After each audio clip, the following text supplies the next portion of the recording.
Well, have a great day, all of you. So today we'll start with star delta transformation. Okay, so this is an important topic in network analysis. This also includes the series parallel connection also when solving the problem. Okay, what is the star delta transformation? What is it uses? The uses it reduces the complexity of the network. So if you have a very big network, okay, you cannot able to solve them.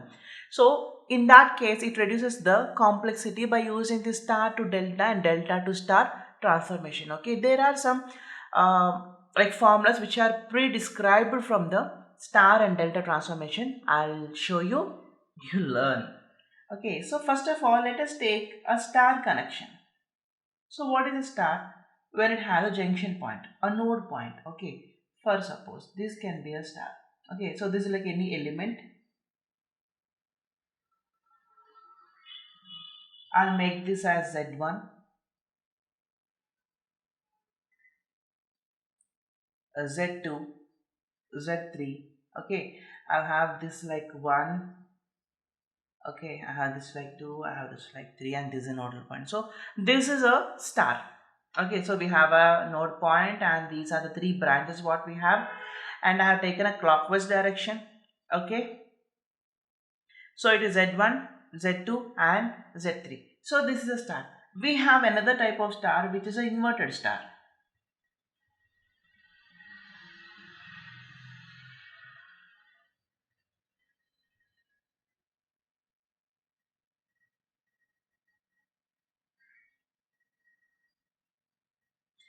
So this is an inverted star. Okay, so your elements can be arranged in this manner or this manner, or we have another one which is also called as a T.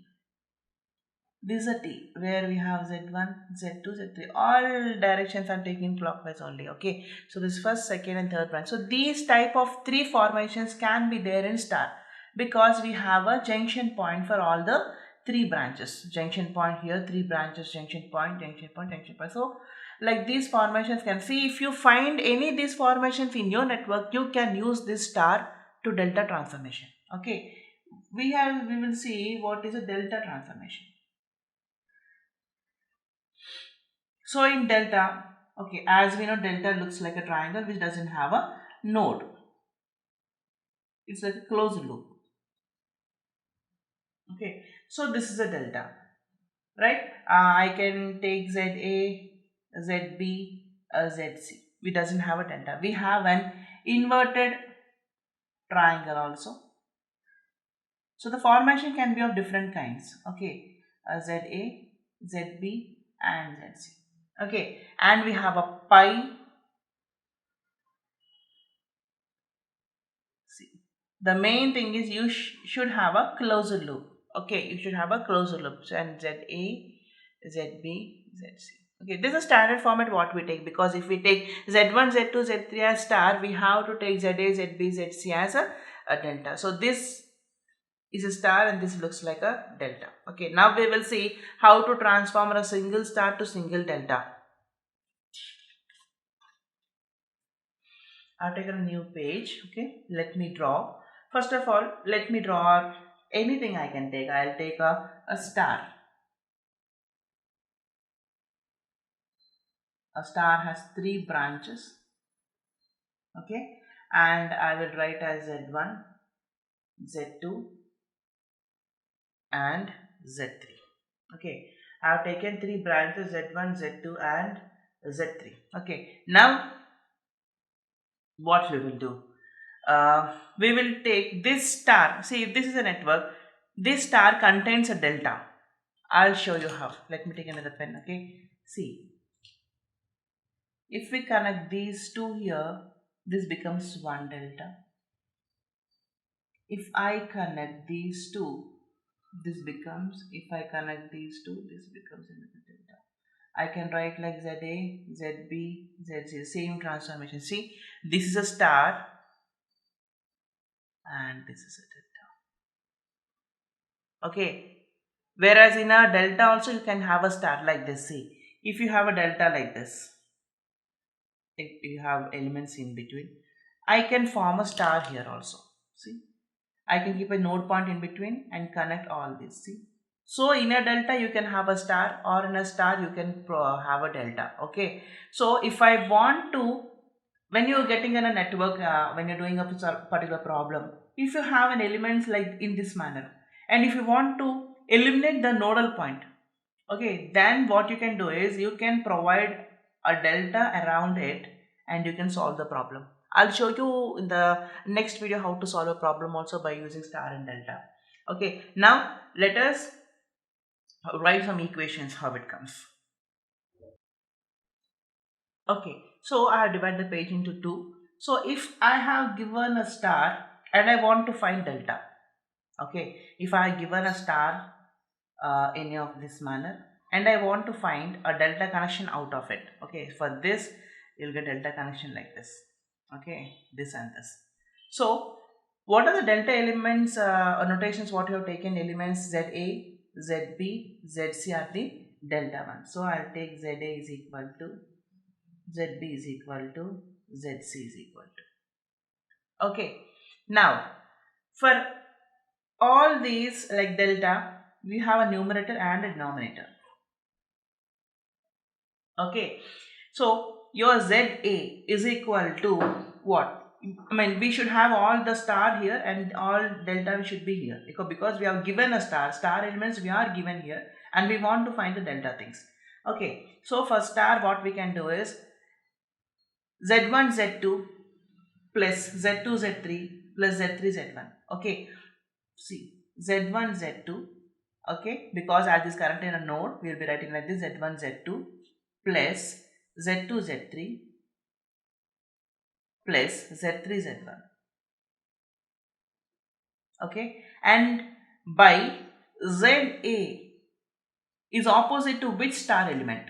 ZA is opposite to Z3 star element, so we'll write Z3 here. This completes ZA. Okay, and the most important and very easy thing is, for delta connections to find, given star and to find delta, all the numerators are the same. So just write the numerators for all the same.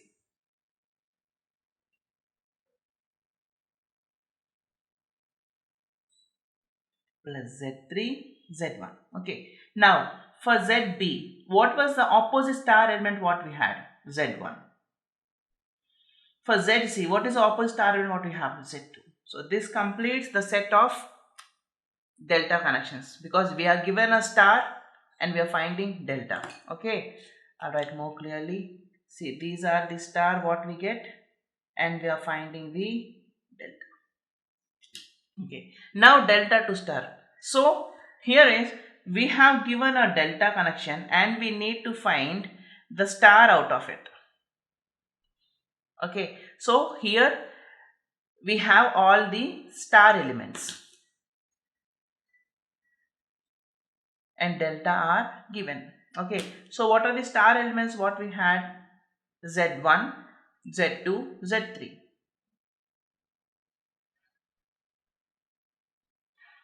Okay, now all will have a numerator and a denominator.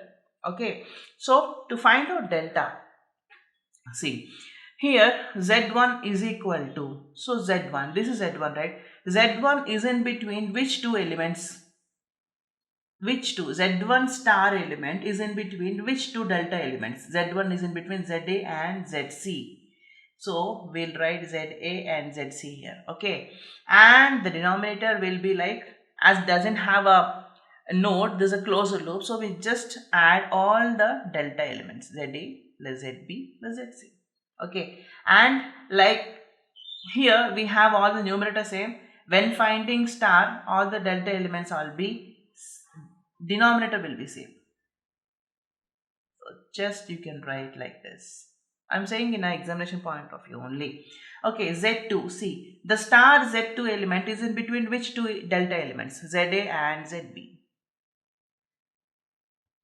Okay, and the star Z3 element is in between which two elements? See, ZC and ZB. Or you can write ZB and ZC also.